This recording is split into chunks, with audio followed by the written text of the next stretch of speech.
সবাইকে হোলির শুভেচ্ছা জানাচ্ছি। ভালো থাকবেন, সুস্থ থাকবেন সবাই। তো আশা ম্যামে বর্ধমানে বউ একটা নতুন পর্বে আপনাদের স্বাগত জানাই। তো আজকের ব্লগটা একটু অন্যরকম হচ্ছে। আজকে হোলি, তো আমার গোপুসোনার নতুন জামা পরেছে, নতুন গলার সব নতুন পরিয়েছি, কিন্তু বাসিটা আমার নতুন না। এই বাসিটা আমার বেশি ভালো লাগে, তাই জন্য আমি এই বাসিটাই দিয়েছি। আর এদিকে এই গণেশকেও আমি নতুন গলার পরিয়েছি মালা, আর ফুলগুলো আমার ঘরেই ফুটেছে, সেই জন্য আমি ঘরের ফুলই দিয়েছি।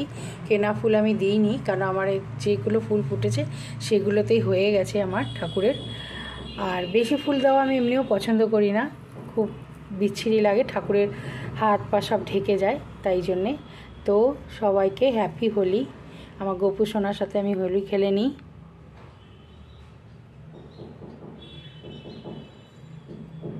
এই গোপুসোনার জামা, মালা আর গণেশের মালা এগুলো আমার মেয়ে নিয়ে এসছে, আর সঙ্গে রঙটাও নিয়ে এসেছিলো।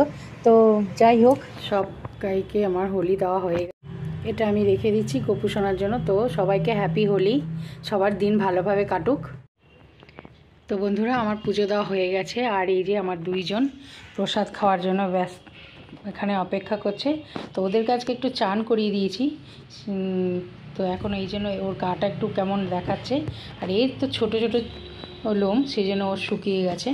তো বন্ধুরা, এখন চলো বাকি কাজগুলো করে নিই, রান্নাবান্না করে নিই।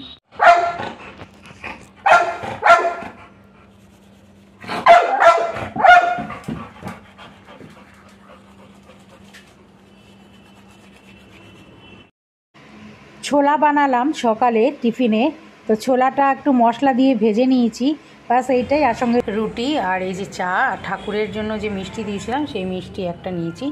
এই হলো সকালের টিফিন। আর ওদের টিফিন হয়ে গেছে, এই যে দুজনে ওদের স্যুপ খেয়েছে, আর এখন খালি আমার সাথে একটুখানি বিস্কুট খাবে। আর দুপুরে বানালাম এগ চিকেন রাইস, রাত্রের জন্য রয়ে গেল। তো এইটাই হলো আমার আজকের হোলি স্পেশাল। ভিডিওটা কেমন হলো অবশ্যই জানাবে, লাইক শেয়ার করে পাশে থাকবে। ধন্যবাদ।